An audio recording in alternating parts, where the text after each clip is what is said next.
Welcome friends again into my channel. तो thumbnail देख के आपको पता चल ही गया होगा कि आज का वीडियो किस टॉपिक के ऊपर बेस्ड है। आजकल के जमाने में भी अब हम सोचते हैं कि हम 21st सेंचुरी में रह रहे हैं, लेकिन आज के जमाने में बहुत सारी लड़कियां ऐसी है जो हमारे मतलब नैरो माइंडेड सोसाइटी की वजह से इस सारी चीजों के ऊपर ज्यादा ओपनली बात नहीं कर सकती है। अभी भी उनके मन में कंफ्यूजन रहता है और अभी भी बहुत सारी जगह ऐसी है कि ये वर्ड हम ओपनली नहीं बोल सकते हैं। अगर आप लड़का हो चाहे लड़की हो, हर किसी के जीवन में, हर किसी की लाइफ में कभी ना कभी इस वर्ड से हमें सामना करना पड़ता है। अगर आप लड़की हो तो डेफिनेटली एक सर्टेन एज के बाद ये वर्ड आपकी जिंदगी में लगातार हर महीने आएगा, जब तक आपकी वो एज नहीं आ जाती जिस एज में ये सब स्टॉप होता है। अगर आप बॉयज भी हो, लड़के भी हो आप, तो आपके जिंदगी में आपकी बहन होती है, माँ है, आपकी फ्रेंड्स रहती है, गर्लफ्रेंड्स रहती है, आपकी वाइफ होती है, फिर आपकी बेटी रहती है, बहुत सारी औरतें, बहुत सारी लेडीज आपकी लाइफ में आ जाती है। तो ये जो पार्ट है, ये जो वर्ड है जिसके ऊपर आज हम डिस्कस करने वाले हैं, वो वर्ड अनटॉलरेबल रहता है हर लड़की के लाइफ में। और अगर आप लड़का भी हो तो फिर अगर आपकी लाइफ में कोई भी औरत है तो ये सारी चीजें आपको भी पता होनी चाहिए। सो प्लीज अगर आप लड़का हो या लड़की हो, स्किप मत करिएगा, ध्यान से सुनिएगा, क्योंकि क्या होता है जब हमें नॉलेज होती है तब हम सामने वाले को नॉलेज दे सकते हैं, सामने वाले को समझा सकते हैं इन सारी चीजों के बारे में। जो लड़कियां आज के जमाने में भी कंफ्यूज रहती हैं, शायद उनको हेल्प मिल सकती है। और प्लीज हम शुरू करने वाले हैं #अवेयरनेस। तो प्लीज सपोर्ट कीजिए मेरा कि ज्यादा से ज्यादा लड़कियों को और लड़कों को हम इस चीज के बारे में अवेयर कर सकते हैं, ओपनली बात करते हैं इस चीज के बारे में। क्योंकि क्या होता है कि अनटॉलरेबल चीज रहती है भाई, जब हमारी माँ को अगर ये चीज नहीं होती तो हम भी पैदा नहीं होते। तो ये बहुत इंपॉर्टेंट चीज रहती है हमारी लाइफ की। तो आज हम उसी के ऊपर डिस्कस करने वाले, जैसे कि आपने थंबनेल में देखा होगा, आज हम डिस्कस करने वाले हैं periods. Yes, menstruation cycle. Periods क्या होते हैं, कैसे होते हैं, स्टार्ट क्या होता है, उसका प्रोसीजर क्या होता है आने का। तो इस सारी चीजों के ऊपर आज हम डिस्कस करने वाले हैं। तो फर्स्ट थिंग, अगर आप मेरे चैनल पर नए हो तो प्लीज सब्सक्राइब माई चैनल। और हाँ, अगर ये इन्फॉर्मेशन आपको इन्फॉर्मेटिव लगे तो प्लीज शेयर करिए उन सारी लड़कियों को जो आपकी लाइफ में है, ताकि उनको भी हेल्प मिल सके। अगर कुछ भी डाउट होता है तो कमेंट सेक्शन में मुझे पूछ सकते हैं, मैं क्लियर कर देती हूँ। तो मैं सारी चीजें जो बताने वाली हूँ मैंने अपने गायनेक से डिस्कस की है, और जितना भी मुझे अब तक का एक्सपीरियंस है मैं उसके ऊपर आपको बता रही हूँ। मैं कोई भी चीज यहाँ पे जो आपके फेक नहीं बोल रही हूँ, झूठ नहीं बोल रही हूँ, और अपने दिमाग से तो कुछ नहीं बोल रही हूँ। जो साइंटिफिकली है मैं वही आपको बता रही हूँ। तो सबसे पहले तो हम बोलते हैं कि पीरियड्स कब होते हैं।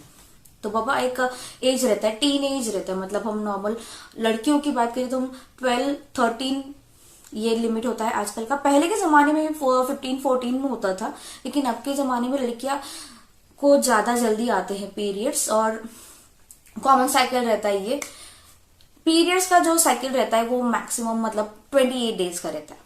28 डेज में आपको दूसरा पीरियड आना चालू हो जाता है। अब इस सारी चीजों के बारे में हम थोड़ा बाद में डिस्कस करते हैं। सबसे पहले हम जानेंगे कि ये बेसिकली स्टार्ट होता कैसे है, फिर हम देखेंगे इसके बारे में कि इसके सिम्टम्स क्या होते हैं, मूड स्विंग वगैरह हम जो बोलते हैं कब तक होते हैं, कितने दिनों तक ब्लीडिंग होती है, ये हम देखेंगे। सबसे पहले मैं आपको डिस्क्राइब करूंगी कि पीरियड्स एक्चुअली आते कैसे हैं। ओके, तो हम चलते हैं अपने टॉपिक के ऊपर। और हाँ, ध्यान से सुनिएगा, शर्माने की कोई बात नहीं है, क्योंकि अनटॉलरेबल पार्ट है। तो बिना झिझक के पूरी वीडियो ध्यान से देखना, और हाँ, अगर अच्छी लगी तो लाइक जरूर करना। ओके, तो चलिए मैं आपको डिस्क्राइब कर देती हूँ। अभी आपके सामने जो इमेज है, ये इमेज वुमेन्स की रिप्रोडक्टिव सिस्टम की है। आप इसे अच्छी तरह से देख सकते हैं कि किस तरह से पार्ट्स होते हैं वुमेन्स की रिप्रोडक्शन सिस्टम में। तो सबसे पहले लड़कियों के बॉडी में एग्स पहले से रहते हैं, लेकिन एक सर्टन मतलब हम लोग बोल सकते हैं कि टीन एज की जब हमारी उम्र हो जाती है लड़कियों की उम्र हो जाती है, तब वो एग्स फर्टिलाइज होते हैं। तो अब मैं आपको ध्यान से बताती हूँ कि ये पूरा सिस्टम क्या होता है। ये जो है ये पूरे 2 ओवरीज है, 2 साइड रहते, एक लेफ्ट साइड और एक राइट साइड। तो एक ओवरी में 1 महीने में एक फर्टिलाइज होता है। मतलब आप मान लीजिए कि अगर आपका एक महीने में लेफ्ट साइड में हुआ है तो अगले महीने वो इस साइड में हो जाएगा। फर्टिलाइज होने के बाद क्या होता है, एक यहां से इस ट्यूब के जरिए पूरा ट्रैवल करके आपके यूट्रस में आ जाता है। यूट्रस का मतलब आप इसको हिंदी में आसान भाषा में बच्चेदानी बोल सकते हैं या फिर गर्भाशय बोल सकते हैं। गर्भाशय में आ जाता है एक जो आपका फर्टिलाइज हो जाता है। फर्टिलाइज होने के बाद एक का जो रहता है उसके आसपास ये यूट्रस की जो कोशिकाएं रहती हैं, यूट्रस के आसपास जो ये एरिया रहता है वो हमारा यूट्रस खुद से अपनी कोशिकाएं तैयार करता है ताकि वो जो एग रहता है वो एग सुरक्षित रहे और फिर फेटल डेवलपमेंट के लिए उसको जो एनवायरनमेंट चाहिए रहता है वो उसमें क्रिएट हो जाता है। लेकिन अगर उस केस में एग को अगर स्पर्म नहीं मिला, स्पर्म कहाँ से इंसर्ट होता है, ये वजाइनल एरिया रहता है। वजाइनल एरिया से स्पर्म कर्विक्स के थ्रू यूट्रस में आता है और एग अगर यहां से फर्टिलाइज हो रहा है तो स्पर्म की डायरेक्शन वहां से अट्रैक्ट होके इस डायरेक्शन में जाएगी। अगर एग फर्टिलाइज यहाँ की ओवरी से हुआ है तो स्पर्म फिर यहां अट्रैक्ट होके एक की तरफ जाएंगे। आपको ये चीज ध्यान में रखनी है कि स्पर्म हमेशा एक की तरफ अट्रैक्ट होते हैं और उसी डायरेक्शन में ट्रेवल करते हैं।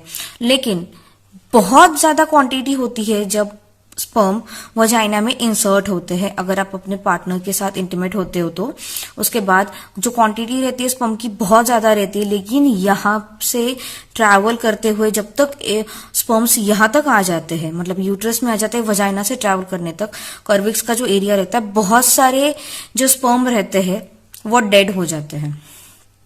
जो लकी रहता है, जो बाद में फर्टिलाइज होता है, फेटल डेवलपमेंट होती है उसकी, वो एक ही स्पर्म रहता है। ट्विंस के केस में 2 स्पर्म रहते हैं। तो यूट्रस में आने के बाद स्पर्म अगर एक से मिल जाता है तो फेटल डेवलपमेंट होती है। लेकिन मेंस्ट्रुएशन के केस में क्या होता है, अगर एक को स्पर्म नहीं मिला तो फिर जो कोशिकाएं बनती है और जो फर्टिलाइज हुआ एग रहता है वो एग अब हमारी बॉडी के किसी काम का नहीं रहता क्योंकि कोई भी फेटल डेवलपमेंट नहीं होती है। तो इस केस में जरूरी रहता है कि वो कोशिकाएं और वो एग को यूट्रस से कर्विक्स के थ्रू फिर वजाइना से हमारा बॉडी उसको बाहर निकाल देता है। तो कर्विक्स से फिर जो एग का फेटल डेवलपमेंट रहता है, जो एग रहता है जो फेटल डेवलपमेंट नहीं हुआ होता है उसका, जो बस फर्टिलाइज हुआ रहता है, उसके आसपास की जो कोशिकाएं रहती है, फिर यहां से वो हमारा ब्लीडिंग स्टार्ट हो जाता है। तो आई होप कि आपको ये सारी चीजें समझ में आ गई रहेगी कि पूरा पीरियड्स का प्रोसीजर क्या रहता है, कैसे आते हैं और उसका रीजन क्या रहता है। अब अभी आगे का टॉपिक आता है कि हमारा साइकिल कितने दिनों तक रहता है। तो 28 डेज का साइकिल रहता है क्योंकि हमें हर महीने आते हैं। तो हमारा जब फर्स्ट पीरियड होके जाता है, मतलब इस महीने का हमारा पीरियड होके जाता है, उससे 10 to 20 डेज के बीच में हमारा अगला अंडा दूसरी ओवरी में फर्टिलाइज हो रहा रहता है। मतलब हम जब नॉर्मली बोलते हैं 14 डेज लगते हैं, तो ये 14 डेज इस कैलकुलेशन के हिसाब से होते हैं कि पीरियड्स का जो हमारा लास्ट डे रहता है उसके बाद में 10 मतलब 10वां दिन से लेके 20वां दिन, इस 10 दिन में हमारा नेक्स्ट वाला एग जो रहता है वो फर्टिलाइज होता है। अब इस प्रोसीजर में क्या होता है कि बहुत सारे केमिकल्स हमारी बॉडी में इंक्रीज हो जाते हैं। तो जब ये इंक्रीज हो जाते हैं तो उसकी वजह से बहुत सारी लड़कियों को मूड स्विंग हो जाता है। पीरियड्स के दिनों में तो बहुत ज्यादा हो जाता है कि मूड स्विंग हो जाता है, और इस टाइम में हमारा व्हाइट डिस्चार्ज भी रहता है।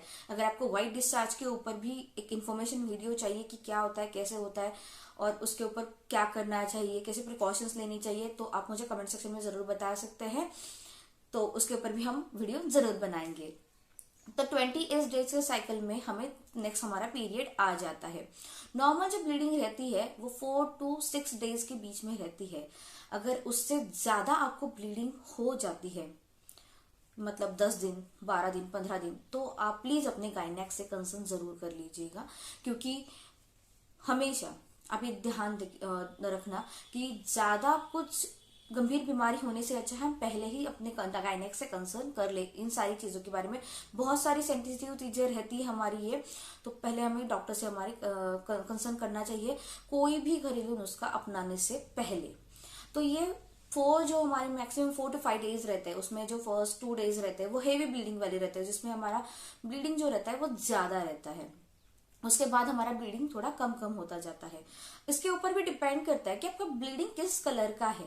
तो आपके पीरियड्स नॉर्मल है या फिर कोई प्रॉब्लम है, आपको कुछ मेडिसिन लेने की जरूरत है, ये भी आप अपने गायनेक से कंसर्न कर सकते हैं। उसके ऊपर अगर आपको वीडियो चाहिए तो प्लीज मुझे कमेंट सेक्शन में आप कमेंट करके बता सकते हैं। और अगली चीज जो हम बोलते हैं कि भाई मेरा इतना ब्लीडिंग हो रहा है, मेरा कितना ब्लड जा रहा है, हम जितना सोचते हैं उतना ब्लड हमारा नहीं जाता। मैक्सिमम 30 से 60 मिली हमारा ब्लड हर महीने जाता है, जो अगेन फिर हमारी बॉडी खुद से प्रोड्यूस कर लेती है। और ये वही ब्लड रहता है जब एक औरत प्रेग्नेंट होती है तो वो बच्चे के आसपास रहता है प्रोटेक्ट करने के लिए फेटल को, ये वही ब्लड रहता है। तो जो लोग ये समझते हैं, मतलब आज भी बहुत सारी जगह पे ऐसा है कि वो ब्लड अशुद्ध रहता है, इससे लड़कियां अपवित्र हो जाती है, ऐसा कुछ होता नहीं है। तो अपने दिल की झिझक निकाल दीजिए। और हाँ, आपने सुना ही होगा कि अगर हम खुद पे विश्वास करते हैं ना तो फिर दुनिया भी आप पे विश्वास करती है। तो फिर अपने आप में जो है, हमें हर महीने पीरियड आने वाले हैं, बस आने वाले हैं, उसके बस उन 4 दिनों में खुश रहो, हेल्दी डाइट लो, थोड़ा सा एक्सरसाइज करो जितना आपको सहन होता है। क्योंकि बहुत सारी लड़कियों को पेट दर्द होता है, किसी लड़कियों को बुखार आता है, वोमिटिंग भी हो जाती है। तो एक proper diet, proper exercise, medication से हम हेल्प ले सकते हैं उन दिनों में उन पेन से राहत दिलाने के लिए। ज्यादा टेंशन की बात नहीं है, ये अनटॉलरेबल चीज है, हर महीने आपको आनी ही आनी है। लेकिन हाँ, आप हमेशा ये सोचो, आपको जब अगला पीरियड आए अपनी बॉडी को बस ये समझाओ, इट्स ओके, इट्स नॉर्मल, क्योंकि सब कुछ ठीक चल रहा है। अगर आपको हर महीने के महीने पीरियड आते हैं, 1-2 दिन आगे पीछे चल जाता है, हर महीने के महीने अगर आपको पीरियड आते हैं, मतलब आपकी बॉडी हेल्दी है, आपका रिप्रोडक्शन सिस्टम जो है वो अच्छे से काम कर रहा है। तो पीरियड आने पर बिल्कुल भी चिड़चिड़ नहीं करनी है। अपनी बॉडी को, अपने आप को, खुद को, अपने माइंड को ये समझाना है, I am normal, my reproduction system is normal. और हाँ, अगर बॉयज ये वीडियो देख रहे हैं तो प्लीज ऐसे कंडीशन में अपने वाइफ्स को, अपनी बहन जो है होती है अपने घर में, अपनी माँ होती है, अगर उनका मूड स्विंग हो जाता है, आई नो दैट हमारी जो जनरेशन है, हमारी जो कंट्री में हम रहते हैं, वहां पे लड़कों के बारे में, लड़कों के सामने ये सब बातें नहीं करते। लेकिन हाँ, आपके सामने अगर कोई लड़की ओपनली बात नहीं कर रही है अपने घर की, तो फिर समझ लीजिए उनका मूड स्विंग हो रहा है, चिड़चिड़ हो रही है, थोड़ा उनको वीक फील हो रहा है, हेल्प करिए।